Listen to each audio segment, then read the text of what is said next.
Board পরীক্ষায় আমাদের MCQ প্রশ্ন কিভাবে অ্যান্সার করা উচিত? আমরা নরমালি কি করে থাকি? পরীক্ষার সময় আমরা এমসিকিউ প্রশ্নটা পাওয়ার পরে এমসিকিউ প্রশ্নগুলো ১ থেকে ৩০ টা বা ২৫ টা যাই থাকুক সবগুলো পড়ি। পড়ার পরে আমরা তারপরে কি করি?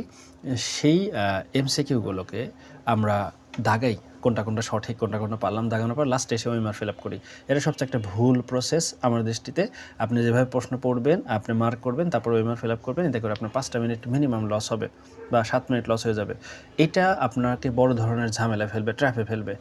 আমার পরামর্শ হচ্ছে আপনি অবশ্যই এমসিকিউ প্রশ্নটা আর ওএমআরটা একসাথে রাখবেন। আপনি প্রশ্নটা পড়বেন, কোনটা সঠিক সেটা যদি আপনার জানা থাকে তাহলে অবশ্যই আপনি কী করবেন? উত্তরটা ভরাট করে ফেলবেন। আপনি এভাবে ১ম বারেই ১ থেকে পড়ে যাবেন আর ভরাট করে যাবেন। এভাবে যেতে, যেতে আপনি দেখবেন ৩০ টা পড়তে আপনি মিনিমাম ১৫ টা বা ২০ টা দাগায় ফেলছেন। আর আপনি যদি অতটা সারা বছর না পড়া শিক্ষার্থী হন, আপনি ১০ থেকে ১২ টা দাগায় ফেলছেন। আপনার ৫ টা নিশ্চিত হয়ে যাবে।